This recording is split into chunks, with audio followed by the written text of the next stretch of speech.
What does Zyn give you? Not just smoke-free nicotine satisfaction, but real freedom. Freedom to do what you love and choose your rewards. With Zyn Rewards, you can redeem points for premium tech, outdoor gear, and gift cards to your favorite retailers.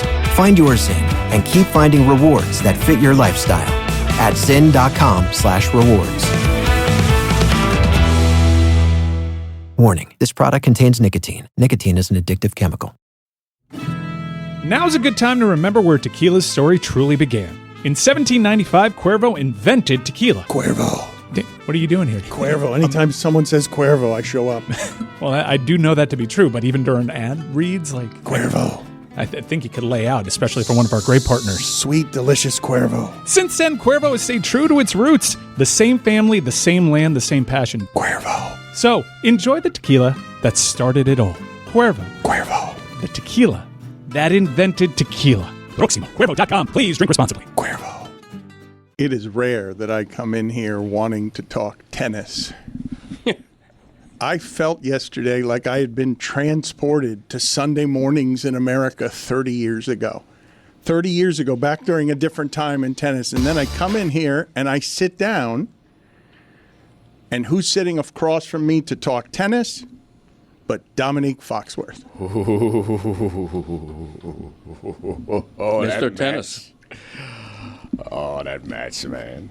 I know this is the Shadow Show, so I don't want to get into. You don't want to give up the good stuff during the Shadow Show? The Shadow Show is the place for the best stuff. For the most loyal. I agree. I'm not saying that I don't want to give up the good stuff. I'm saying that I want the room to stretch out and talk about the psychodrama that took place. So you don't want this. This is too limiting. These 3 minutes of the Shadow Show where we're supposed to be giving the pure stuff to our best fans. Can't every podcast say that the most loyal audience is there at the start of the podcast? You can be totally disloyal and still hear this at the same spot of the podcast. Well, but okay, fair enough. But the part of the Shadow Show that you will find right now on YouTube Live, which is us talking directly to our audience in a way we never do. It's the only place that we're doing it, right here directly to the audience. Domonique doesn't want to waste his best stuff. Not on a Greg Cote Monday. Is that a thing? Greg Cote Monday? It used to be Greg Cote Tuesday. I don't know what happened. I got to get my calendar fixed. Goddamn shirt, man. That's right. Ooh. Let's go. It's Shirt Tuesday. Whatever the hell it is. Monday. What? Yeah, Shirt Monday. There's no video on the Shadow Show. It's Shirt. Greg Shirt Monday. All right, so Greg, just explain to me how you've been promoted. Okay, you don't know what day it is, even though So do you not wear shirts the other days? It's normally Tuesday when I'm in here. All right, so it's just to be clear right now, just so that we get off the ground correctly, it's Shirt Tuesday. Right. Okay.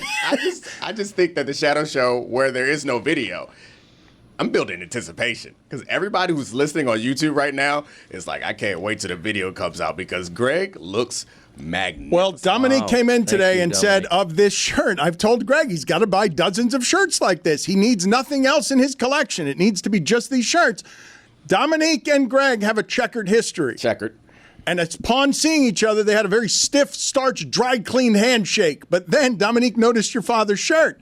And he said, nice shirt. And your father, a puddle of roses melted into Dominique's feet. Your father went totally soft. I thought it was a lovely handshake. Your shirt is what he thought was lovely. Okay. Well, I thought the handshake was good and the shirt compliment was even better. But as I told Domonique, when you tell somebody effusively what a nice shirt they have, what's unspoken is compared to what you normally wear is the thing that was unsaid. Backhanded. Yes, backhanded compliment. I mean, my inclination was to defend myself, but then I was like, no, it's true. You know it's true. We all know it's true. We ain't got to play no games. It's a good move that you pulled. Yeah. You have effectively lowered expectations, and you wore this shirt, which I won't explain because people, I want them to be surprised. It's just a shirt. It's Shirt Tuesday. That motherfucker got buttons, same color as the shirt. And you know what? It feels like I have cuffs buttoned, but there's no button. It's beautiful. I'm telling you what, I'm going to start wearing these shirts as pants. That's how much I like them. So if you wear shirts on Tuesday, what day is pants day? It's Wednesday? Greg Cote just got done saying, I'm not making this up, this was official, and I was honored to be the only one here to witness and hear and celebrate it. He said, I have now retired officially my press box collection of shirts. The press box collection, which is all crumpled collars, all 20-year-old shirts that just shouldn't go. You shouldn't go out of the house because the collar goes 7 different ways. Right. In his defense, there's a uniform and there's a mentality. And when you put on something that looks a little too slick, it's hard to work hard and it's hard to make good stuff. So like you throw some whatever on, you are telling the world and telling yourself, I'm getting down and I'm going to work. I don't care what I look like. I'm going to make some quality stuff today. There's difference. Yeah. If someone comes out all decked out, they are expecting not to do hard work or make good things. Let's start Shirt Tuesday. Everybody wear their flying shit on Tuesday. This is the Dan Le Batard Show with the Stugotz podcast. I can't start with the basketball, and I probably should start with the tennis because it really was a Sunday that felt like it had gone back in time 30 years where tennis mattered at the only time that tennis can have the stage to itself. When sports are, sleepy and getting up in the morning, it's mostly soccer and stuff. This used to be a time in this country that on Sunday mornings, what tennis gave you yesterday was a magical thing that went beyond tennis and had Domonique in a place where he's been yesterday, I'm going to say. He's where tennis fans have been for about 30 years. He's on an airplane trying to celebrate with somebody what he's witnessing on television, which is like the height of athletic grace and pressure, not team sports, just people doing something historic, and he wants to celebrate with somebody on the airplane, and there's just one person 6 rows back that's also watching. That's where tennis has lived in the public consciousness for a while, but they gave you an epic one yesterday. It was incredible, man. Like, the match itself was outstanding, but I think more interesting than that is it took me to a place where I was thinking about how few moments in our lives we actually are in a situation where we're at a fork in the road and know that our performance will determine like the trajectory of our lives. And I'm in that moment thinking it's a 5+ hour tennis match and it's epic. They know it's epic and they know that the whole world has stopped to watch them play, and they know that this will determine kind of how we'll think about them and how their careers go forward. And they seem to have separated themselves from the pack. So this is going to be a rivalry that goes on for a long time and it's taken on from the big 3 to the big 2. But just thinking about that, and I started going back through my life trying to think of moments where I was like, man, I woke up and was like, whatever happens today will determine how the rest of my life goes. And we just don't have those moments much. And that's why I love sports so much. And it feels like the only time you see that it's like movies and TV shows where you're like, hey, this is going to determine how everything else goes from here, and we had that yesterday. Sports are great, and I want to get back to all of that because I really do believe that yesterday it can be inspirational, right, when you see all this stuff distilled, and it's not team sports, and it's just 2 people fighting, and it's 5 hours of will, and they're living and dying with it, and they care as much as you do, and they know they're in the middle of something historic. And both matches were good yesterday. Both matches were this weekend were good. But I want to start with the hockey because, of course, overtime is the best thing, and double overtime is better than that. And Roy, I will not hear that you were not scared. I wasn't. Roy. Liar. Roy, there's just you are lying. You are lying. In fact, hold on a second. No. Hold on a second. Hold on. Yo, chicken time. It's double time. You're gonna go Cyrano Tuesday. You were next to Dworky, and also you smiled when you said no. That's a towel. Yeah, Roy, hockey. Such a lie. You can't. That's the scariest. That's the scariest it's been in 3 years. No. That right there. What have you had a worse feeling as a Panther fan than I know my team is good enough, but we could get killed here by random? In the last 3 years, yeah. I mean, being down 3-1 to Boston, that Brad Marchand breakaway that doesn't go in the net, and then you need Montour to equalize with less than a minute left. I'd say I was pretty nervous against Toronto when they were down 2-0, and then they went down 2 goals in Game 3 and needed to come back in that one. No one here showed public fear there. That was not something that made an appearance here. You guys have been all bravado. We got the best team. This is the best team. But you know you're up against something that can beat you in overtime and double overtime, can come back from 3-1. You're scared of it. You respect it plenty because you know how good it is. And that goal, I want to play 4 goal calls, 4 languages, but I did hear on one of the replays, one of the radio announcers was calling on the Marchand goal. He actually said, can't get the shot off, is how he started it. And then the next thing you hear is, that's a goal, the game is over. And what sweeps through South Florida is you go from fear to exhilaration, you go from down 0-2 to now you can have home ice. And let's play these goal calls one after another. Attention, Marchand qui va s'échapper. Marchand avance, la fin.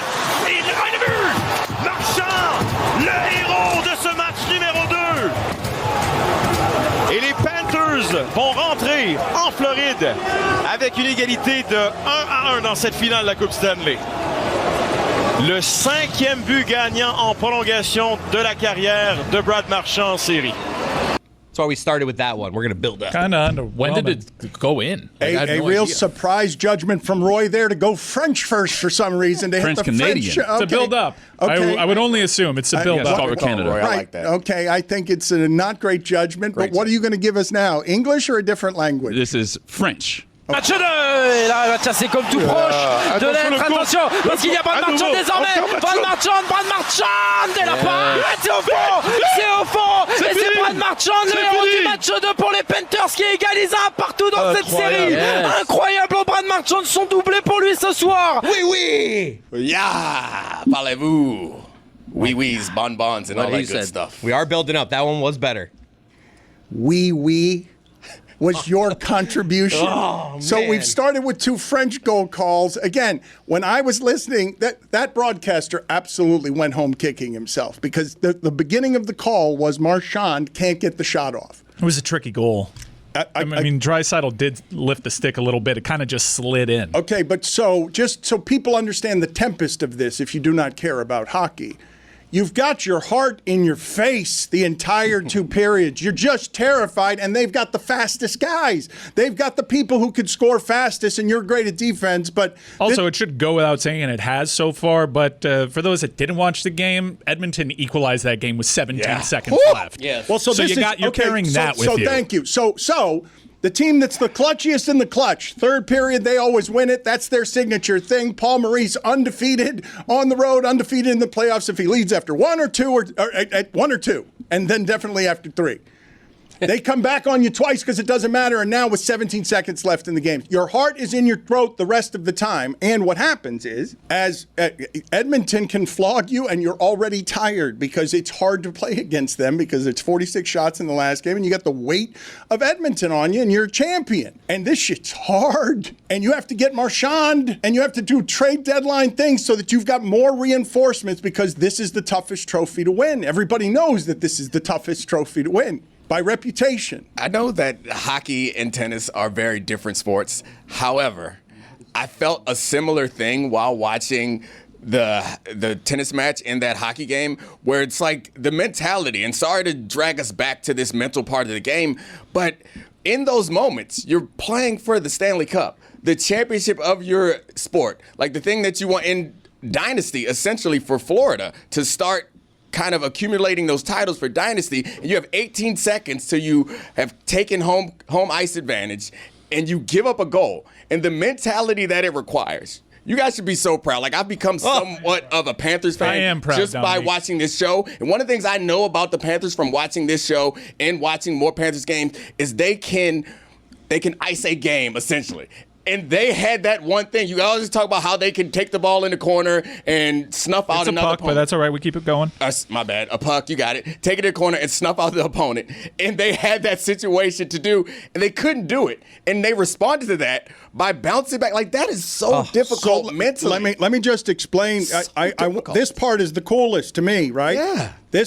They're a champion. They're a champion. They're a proven champion, and this is how you defend a title. Edmonton comes at you with those two players, and they crush you, steal your soul. 17 seconds left. That's the loudest Edmonton there's been since Gretzky. Like, yes, we can topple these guys. They're the champion. They took it from us. Now we can do to them in these last moments what they thought they were good at. This is how you take it from them. And then what you have in overtime is it goes right from one side to the other. That's not playoff hockey. Playoff hockey is not that wide open. It's not 4 and 5 goals. If the Panthers are going to play Edmonton style and win at that, it's the toughest way to do it. If that's the way they're going to choose, you're going to make Bobrovsky be a lot better than Skinner. Yeah, you don't want to be in an end-to-end battle with the Edmonton Oilers. But what I'm saying is, imagine this, Domonique, just the feeling. There's just nothing like it. Nothing like what I'm about to explain to you. It's overtime. It's double overtime. You're terrified, and what's coming at you is historically offensively, it'll flog you.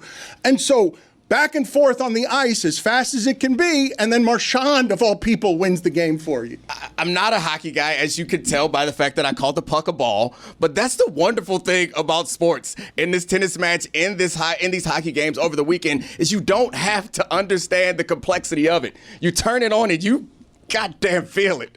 And I felt it watching that game. And to your point, I don't know how I've been in these high-pressure situations, and I know that there's something that happens in those situations that the momentum and the psychology of it, it hurts.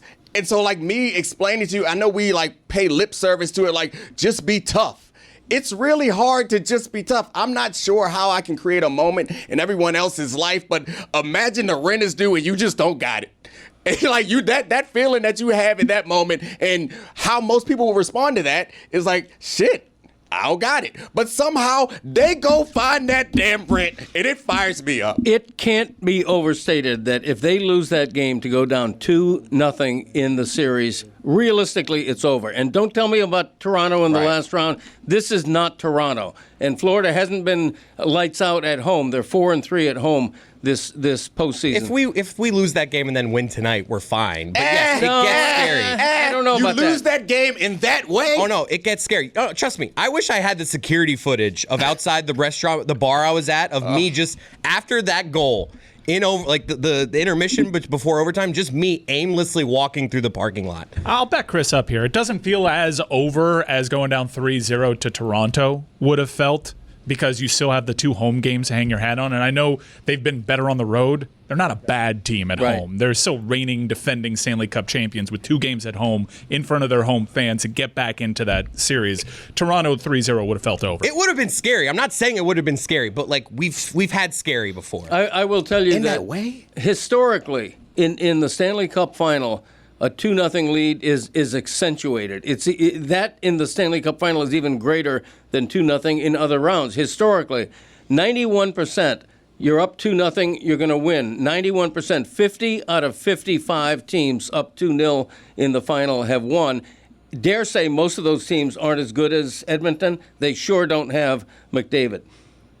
I would say that ostensibly up 2-0 and won that way, where it is that Domonique is talking about how you get debilitated. Like, these teams that are this good do not give away the championship. It must be taken. Like, this team, you know it. When Paul Maurice is saying, this is a life-changing team for me, this is the best thing I've ever seen, hockey guy at his core, and he's saying, this is a life-altering experience for me. To be in the center of this, I've got the best and I know it. And oh shit, what cometh this way? Yeah, but the fear... He respects what that is. He knows it's all of Edmonton. He knows to fear that McDavid, with all of Edmonton at his back, doesn't seize up to the pressure of that, becomes the immortal that we think he is, because that's what the hockey does to these people this time of year. Like, what's available to McDavid right here is everything. Go ahead, Chris. What do you got? No, I mean, I just think that when this team is playing the way they're playing, like, the fan base is way more scared than the players are. Like, I agree with you. When they get that goal with 17 seconds left, I am broken. We're all broken as a fan base. But you hear the reports, they go back in the locker room, they're laughing. Kachuk's like, who's going to get it? Like, they're having, I mean, maybe it's a coping mechanism, but they're trying to just be relaxed, talking about who's calling out, who's going to get the game-winning goal. So I just feel like, and that's why they're so great. The fear, like, the Panthers actually weren't scared in that spot. Unlike I was. I will admit, I was terrified. I think that the stories that come out are, and I'm not in that locker room, but the stories that come out are different than how they're actually feeling and how I think everyone is actually feeling. I think there are some people that feel that way. But I think the story is a little bit shaded by the result, because if they lose in that situation, no one's like, hey, like that's happened in a bunch of locker rooms where people thought they were going to come back and they did. Is he accusing the Panthers of lying, of changing, rewriting the mythology as we go? Is he saying they didn't come back to the locker room laughing? Let's check in on Roy and Dwork and Rose did a live watch of this, and I want you guys to see the Panther fan base is represented by these four people. I heard from sources I will not reveal now, but we will get to over the course of the show, that Ethan was again too chatty on the show, and we're going to have to do that, something about that as a network, I believe. I was told from sources that Roy had to exert a pulling aside of Ethan and telling him to talk less, and it's something I've been wanting to do for a while, so thank you, Roy, for handling that in management in front of people. Ethan, I overheard before. I have no idea the context of what you just said, but before the show today, I heard Roy say to Ethan, "We have to talk after the show." I got nervous hearing that. Look, Ethan talked too much on this, but it's okay. We give away the microphones around here. I learned more than I wanted about Ethan this morning. He talks a lot. Yeah, that might be later for the show. Well, I will tell you that I have not yet forgiven Ethan for while I was doing a show introducing Pablo Torre, seeing in our Slack turn up from Ethan the commentary to everybody. Are we just going to bleep off Pablo all show? That Ethan felt, Ethan, go to the penalty box for a while here, because this is retroactive, Retroactive. Yeah. We've got a penalty, 5 minutes, major asshole. So he was talking too much during Roy and Dwork and Rose's broadcast, because we give away microphones around here. Wait, I'm confused. Is he or is he not on the show? He is on the show. He's the third voice. I saw a shirt that said Budsky on it. All right, so he should be talking more like the third voice and less like the first voice. But here's 17 seconds left. I want you to look at here. These are objective journalists, Rose and Dwork and Roy and Ethan, objective journalists. When Edmonton ties the game with 17 seconds left. Going back to the point. You know that. Oh my God, get it out. Oh my God. The Edmonton Oilers have tied this game at 4. Wow. And we are going to go into overtime. Oh my God, dude. This is like a team of destiny. Holy shit. Corey Perry has tied this game at 4 with 17 seconds left in regulation. 40-year-old man.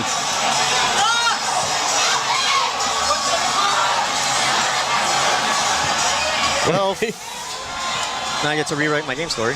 I love how Roy just kind of talks like his tweets. Well, he stayed in broadcast. Look, he doesn't want to show us the feelings. No, that was like Cronkite delivering you news of the equalizer. Thank you. Thank you. I'd like to play all of this again, because Roy met the moment by absolutely delivering the news poignantly as what happened around him. The visuals of this would have been the same if a landmine had gone off underneath Roy, because Rose and Ethan just walk away. I've never seen Ethan get that far from a microphone that fast. Like, he likes being near microphones, but this tore apart the Panther fan base. To have it, look, guys, if you lose those two games that way and know how good Edmonton is, I'm not going to say you guys bow, but you'd certainly be expecting to lose at that point. Yeah. No, we know we have a game 3 that's a must-win. That's the way I would look at it. I would be like, that's hard to come back from, and you'd be telling yourself Edmonton's better. It's that way of it. They're beating you. It was brutal. You're right. No, but they're beating you at your stuff. Like when they're better than you, like you get a shorthanded goal. You need a shorthanded goal to beat them. Well, I would think high-scoring games, we're actually beating them at their game, I would argue. Our game is more 2-1. I know, but I'm saying you would have lost both games their way. And they would have taken from you at the end the thing that you do best, because you couldn't get them to play your way. Like, the thing that the Panthers do is they inflict those third periods on people. Can we get back to Roy delivering the news? Yes. Let's play this sound so that you can see where Rose and Ethan end up. Oh, Marchand! Oh, breakaway! The guys are going up. Back. I don't care about the joy. I want the tears. Get their happiness out of my face. Stop it. Bring it down. Bring it down. Yeah, that's Bring it not down. the one that I wanted. I need the one that Roy says courage afterwards. Yes. Guys, when we say replay, it means we want to play the one we just played. That's Dan Rather. Good note, Chris. Good note. Yes, that is what it means. That was a 10-minute meeting after the show about communication. I said it in the open mics. Yes, just barked it as an instruction to the other room. Barky. Alexander barked it. Shirt Tuesday. Holy shirt. No holes. Oh, come on, man. That's harsh judging right there. Holy shirt. I want to appeal that ruling. You think holy shirt deserved something there? Yeah. Well, Alexander, whatever I said, barked. Whatever you said. Such a good, memorable line that it's whatever I said. There are so many good, memorable lines, it's tough to catalog them. What does Zyn give you? Not just smoke-free nicotine satisfaction, but real freedom. Freedom to do what you love and choose your rewards. With Zyn Rewards, you can redeem points for premium tech, outdoor gear, and gift cards to your favorite retailers. Find your Zyn and keep finding rewards that fit your lifestyle at zyn.com/rewards. Warning, this product contains nicotine. Nicotine is an addictive chemical.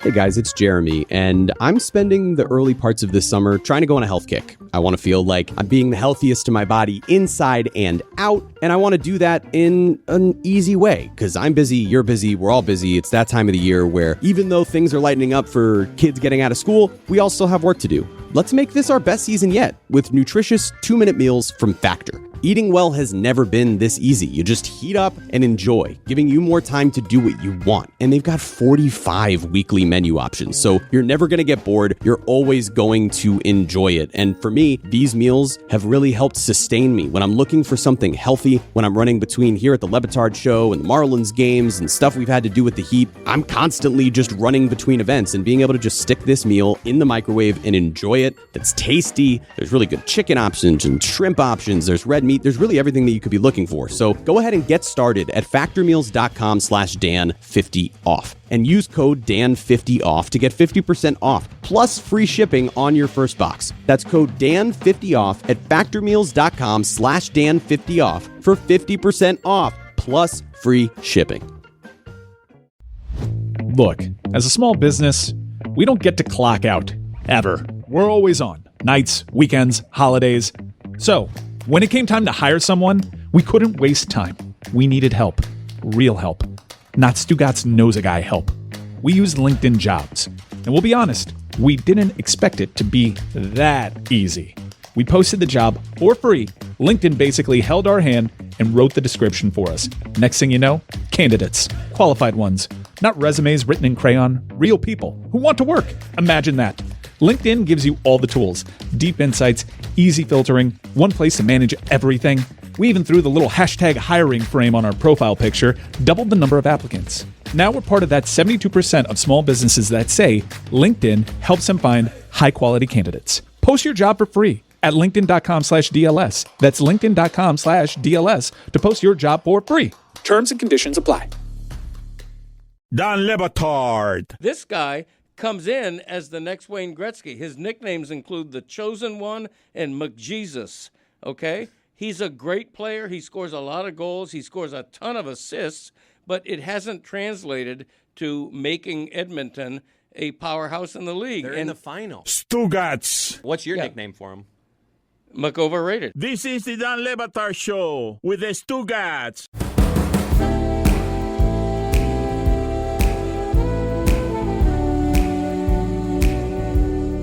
Domonique, do you see the Nile? Yes, I do see the Nile. On your glasses, Greg. Yeah, I know. They were poorly fit. I'm not going to name my optometrists right now, but name them. These were poorly fit. I think when they go on, I think they're naturally too close to my skull. They've been consistently smoking up. They're fogging. You know what? I have a good excuse built into anything that goes wrong this show because I'm tired. I'm in the middle of a long, grueling hockey playoff. I don't think I've written anything but Panthers for it feels like 2 months. It's probably been a couple of weeks at least. And it makes me weary. It does. But exhilarated. You understand that feeling. But that's when you used to work for a living? Okay, look, but so this was interesting though on the flight that Domonique took in. When Domonique is flying in and he's trying to enjoy the majesty of sports, this is somebody who still is following these things in a way that hasn't been for 50 years, that can be exhausting to lifetime people who have been running back and forth to arenas for I don't know how many years, but this is where the media gets old. Like, this is where the voices, the voices that are 50 through 70, that are sort of tired of sports and can't be inspired by what it is that is presently in the middle of it. You're speaking to the exhilaration of it. It's what keeps you coming in, but you're also tired. Right. No, I know that. But you know what wakes you up and invigorates you and makes you the opposite of tired is when you watch a Marchand goal in double overtime and you instantly realize you've just seen something epic. You've just seen something that's going to be memorable, that's going to have a place in Florida Panthers history. And that's pretty exciting. You know, it's great. And I still say that if they lose that game and they're down 2-0, nobody, not even the fans with their face painted throwing rats, nobody thinks realistically that they're going to win that series. That's so funny you say that because I would bet that you would have written that column that they're still in it because you have to just hold the McOverrated. Like, it's your last hope of just holding that. Okay, look, he hasn't won a Stanley Cup yet, so officially he's still McOverrated. How did you feel when he had that power play assist? It's one of the nicest plays I've ever seen in hockey. It was magical. He slalomed past Barkov and Ekblad, our best defenders, and left them like turnstiles. It was incredible. He's ridiculously good. But like right there, did you kind of have a moment of, oh? No, because I'd seen it before, and I'll see it again. No. And yeah, I had, and I know how good he is. Too good to never have won a Stanley Cup. I just had a colonoscopy. I had no polyps. I have the same number of polyps as McDavid does Stanley Cups. Well, that was the I can't help we were going to play from with White Hat. Good one. Oh, yeah. I ate White Hat. I gutted him like a fish on my podcast. All right, hold on a minute. We've just arrived at the most self-absorbed part of Shirt Tuesday. Holy Shirt Tuesday. Hold on, because you mentioned, look, Chris. I forget his name, White Hat. Will you stop? Greg, you're inside here on a rivalry that's very important to you, but I need to explain to the entirety of the audience because they may not know. Okay, I just remembered his name. It's Pete Cockburn. Blackburn. Blackburn? Okay, my bad. I'm sorry. But he's a senile old man. Honest mistake. In the dead of night, take these broken wings and learn to fly. You didn't say the Blackburn part. Blackburn singing. I thought it was obvious. But he's a senile old man. Do it with Cockburn. Yeah, I showed him. I ate him for lunch. He says he gutted him like a fish and then throws out a Cockburn for everyone to enjoy. See, you're ruining some of the comedy. He said, I got in him like a fish. Get it right. Everything that he said is comedic genius. Got in him? I thought he said I gutted him like a fish. Oh, I thought he said... Oh, apologies. I definitely heard Cockburn. That I heard. Senile old man. Yeah, so can I explain to the audience what just happened? Please, yeah. You're feuding with another podcast because they call you a senile old man. Yeah, well, White Hat did. The other guy was pretty complimentary. But he's a senile old man. Yeah, fine. Keep playing that. Okay, but hold on. Okay. But he's a senile old man. So, Roy, I need to get back to you. Have you gotten video shipshape, please? Have you gotten video shipshape so that I can get back to you being crestfallen Cronkite? You were delivering war news. You were delivering.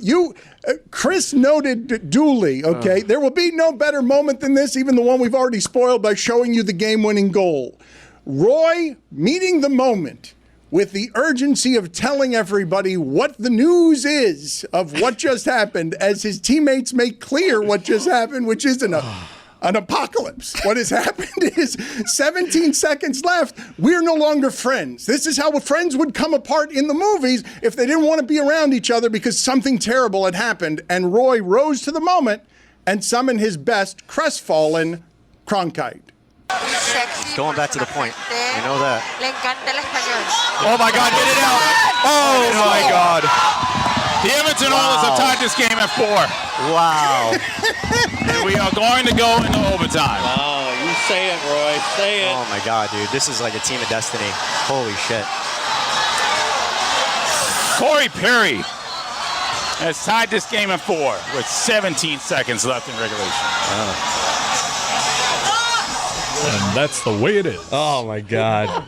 Roy, it is so good, but it's also good because you're so professional in that moment while everything around you is crestfallen that I don't believe that people understand how flim-flam, flip-flop Dwork is. That in the middle of that, he's like, oh shit, team of destiny. Yeah. Like he gave them the entire game there. It wasn't even tied anymore. Oh, everyone was saying that in that moment. I was saying worse. Yeah, it's their time. I was like, check, please. It's just their time. Wait a minute, which is it? It can't be all those things. No, that's exactly. 17 seconds left? Yeah, with 17 seconds left after Harry! you lost game 1 in overtime, you're like, okay, it's just their time. And that's a perfectly rational way to behave. Okay, you say that, but how about what Domonique is saying about the idea of they know that's what they're under and they're like, bleep off. We laugh in the face of this. We laugh in the face of, no, you're going to write us off like that? That's why we're stronger than our fan base, because we're in the war. We're in the middle of it. Not the whole fan base. They're not stronger than Roy.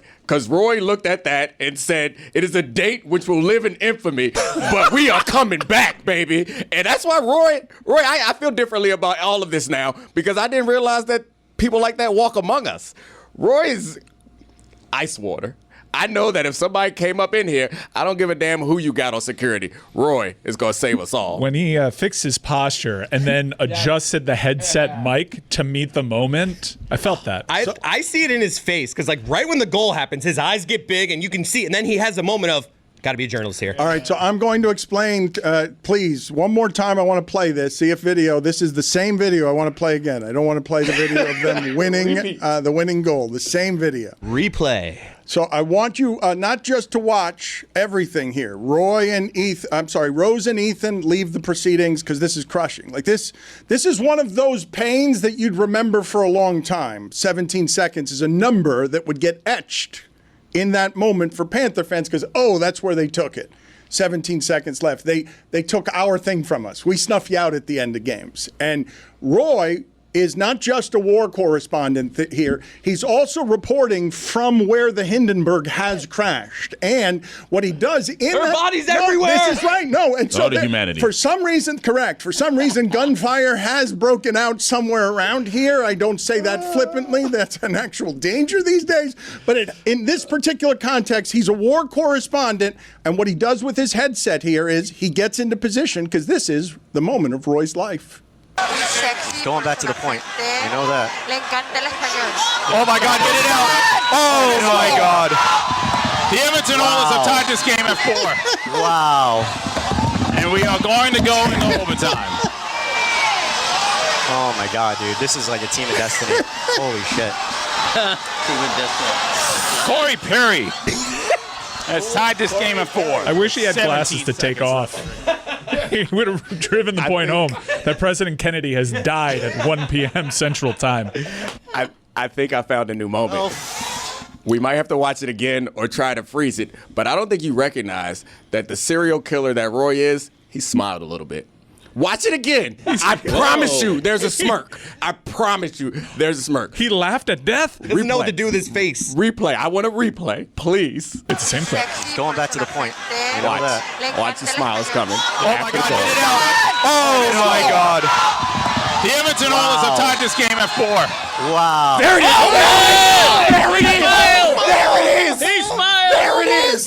He looked death in the eye what was and that? smiled. Hey, here it comes. Look. Yes. I caught him. Oh my God. You're sick. Roy, you sicko. I believe you now. I thought it was all an act. That is playoff hockey right there. So happy. Dwork is not ready for it. Rose is clearly not ready for it. Ethan's not ready for it. But Roy is Grizzled smiling vet at right death. there.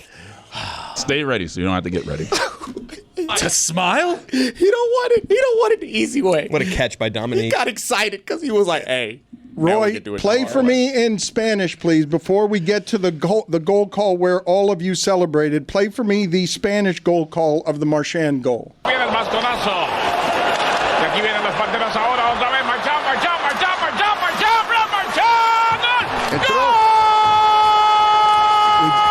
We do it better. It's the go-to. We do it better, Tony. See, now I know who scored. So much better than the French. ¡Lo ganaron las Panteras! ¡Lo ganaron las Panteras! ¡Lo ganaron las Panteras! ¡Silencio Panthers won. sepulcral! Why are you saying pants? En el Panteras, Roger Place lo hizo Brad Marchand. Quedó mano a mano y definió. Con ustedes la Miércoles. figura de la noche, coach. Shirt Tuesday. See, now, pantalones miércoles. Pantalones on a Shirt Tuesday. Tony, Spanish is a better language than French. It's better. It's far superior. Put it on the poll, please, at Le Batard Show. We played 2 French goal calls. They both kind of stunk, and we didn't know what had happened. We don't know when the puck goes in the in the net. Yeah, in the sorry crease. that they don't yell, goal! Yes. That's the only reason we know. They could do like, something. Can we play the French-Canadian one again? It was terrible. I'm French-Canadian. Play the French That one sucked. Guys, it was plenty confusing to those watching and listening to English. It was a weird goal. Agreed, but... Kenny Albert's like, it's not in. Oh, shit, it's in. Yes. I don't think he said, oh, shit, it's in. Kenny Albert said that? And he didn't hit his microphone when he said it either with his left fist either. Cole missed the net. Ahead for Marchand. Moving in on Skinner. Marchand it's in. He scores. Marchand wins game 2 for the Panthers in double overtime. And Marchand's mom in the middle of Edmonton there, like just taunting people.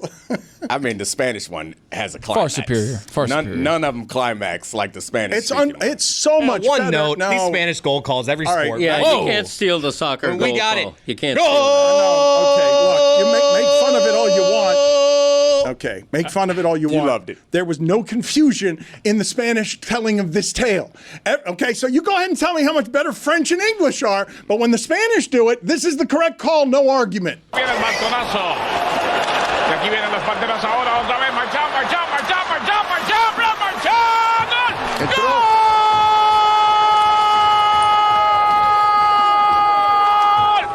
¡De las Panteras! ¡Lo ganaron las Panteras! ¡Lo ganaron las Panteras! ¡Lo ganaron las Panteras! ¡Silencio sepulcral! En el Roger Place lo hizo Brad Marchand. Quedó mano a mano y definió. Con ustedes la figura de la noche, coach. Tony, because our language is the superior language, again, I want to put it on the poll at Le Batard Show, better language, Spanish or French. I would like for you to translate for the people because it can sound like pantalones and it can sound, if you don't know Spanish, I would like for you to translate for people. So I think the important things to know is some of the key words that are being said. So when you hear them, you already know what the reference point is. So pantera is panther in Spanish. So that's what we have. Not pants. Not pants for whites. That is a cute little nickname that the Panthers have. Occasionally people will call them the Pants, and I always pop for that. Let's go, Pants. Yeah. Regardless, Tony, the call after the sing-song of he's made it plain. You have 5 straight calls sing-song on the Panthers. The Panthers have won. Panthers have won it. Panthers have won it. There's no confusion about is Marchand, did he get the shot off? There's none of that. No, you could not know Spanish and listen to all those goal calls and come away with the clearest idea of what happened by listening to the Spanish call. Viene el bastonazo. Y aquí vienen las Panteras ahora. Otra vez Here they go on the ice. Marchand. He scored! Goal! Panthers win it! ¡De las Panteras! Panthers, the Panthers! ¡Ganaron las Panteras! They won it, the Panthers! The Panthers won! ¡Ganaron las Panteras! They won, the Panthers won! ¡Silencio sepulcral!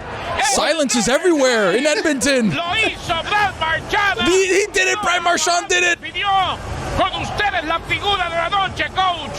That's what I loved was silence is everywhere. Incredible. Again, nobody said that in any other language. The Spanish painted so beautifully, so perfectly. I didn't hear Edmonton was quiet from any other language. I mean, what other languages do you speak? English? So the French one, you wouldn't have heard it. They didn't That's a say good shit. I line. can guarantee I mean, the that. French one, Silence is everywhere. The I like French, that. the French, it did feel like the guy had a cigarette the whole time. Like he was just chilling. He just had a drink. I and a thought the cigarette. emotion of our people is on display here, but how about the emotion of our Meadowlark people? You can now video play the happy goal call. The happy goal call. This is not the rerun. This is Roy. What kind of broadcaster was Roy at a time where objectivity was needed? Oh, Marchand! Marchand! Oh, breakaway! Oh, Panthers win!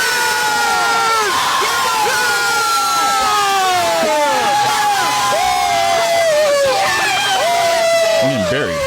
Still can't even hear it. broadcasting. He is a war correspondent, surrounded by debauchery and fools. Look at him, tolerating fools and incompetence, burying his teammates to glory. Is that Cynthia? Cynthia goes over just to shake Roy. Like, Roy, this is do something. Roy, some life. Roy, have an emotion. If you notice,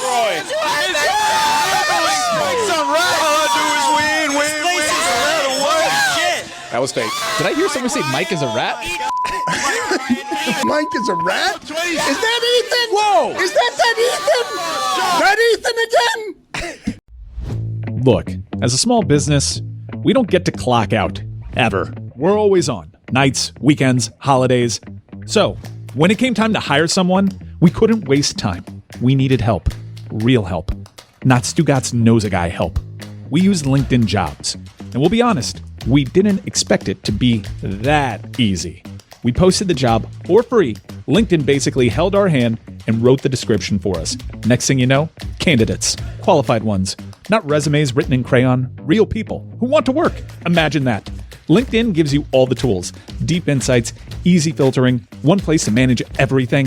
We even threw the little hashtag hiring frame on our profile picture, doubled the number of applicants. Now we're part of that 72% of small businesses that say LinkedIn helps them find high-quality candidates. Post your job for free at linkedin.com/DLS. That's linkedin.com/DLS to post your job for free.